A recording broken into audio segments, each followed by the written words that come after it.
And the next one is called that is the probabilistic model. So in that probabilistic model, I am applying that is the probability among that set of data by that decision rule, that is probability in between y and x. So in that scenario, I am applying that is the decision rule. It say to classify that one email, I am having that is the word is called ATM pin and then so lottery. So it look up the corresponding probability by P of y equal to ATM pin or the probability of with lottery, and predict that if it is the spam or it is not a spam.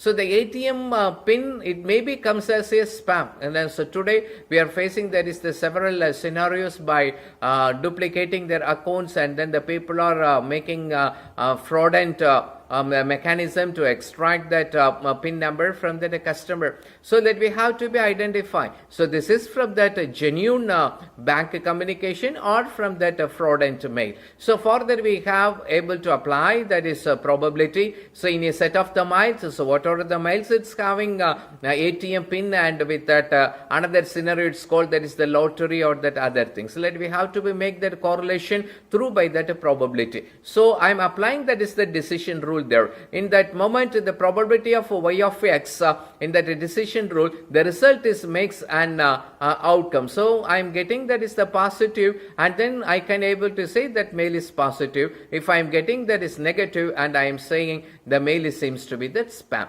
So for that I have to be applied that is the probability value. In case the probability of that ATM, I may have that 0.65, and for that probability of that mail I am having that is the spam, it may be that is 0.35, and I have to apply that is the relativity among that 0.65 and 0.35, and let I have to come to the conclusion this is a spam or that ham. So ham means that is the genuine mail, and spam means this is a fraudulent or that spam mail. So I can able to apply that is the relationship in between of the data sets by applying that's a probability model.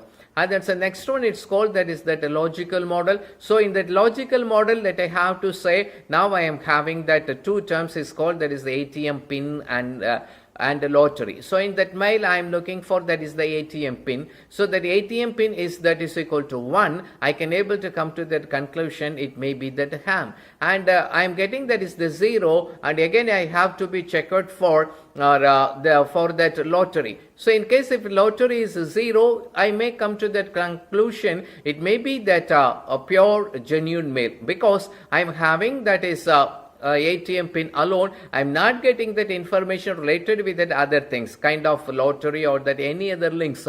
So I can able to come to that conclusion it may be that good mail or it may be that ham. In case for that in lottery decision side I am getting that is the 1, and then I can able to come to that conclusion it may be the spam. So ATM pin is also that available, and that lottery is also available, and then I can able to come to that conclusion the mail may be come from that is a fraudulent. So in such a way that I have to be come to that conclusion by that probabilistic model the mail is genuine or not. So these are all that three kind of that models that we have to be important when you have to be give that decision making in a set of the data sets. Number one, in case I am applying that decision rule through by the geometrical model, then it is called that geometrical learning method.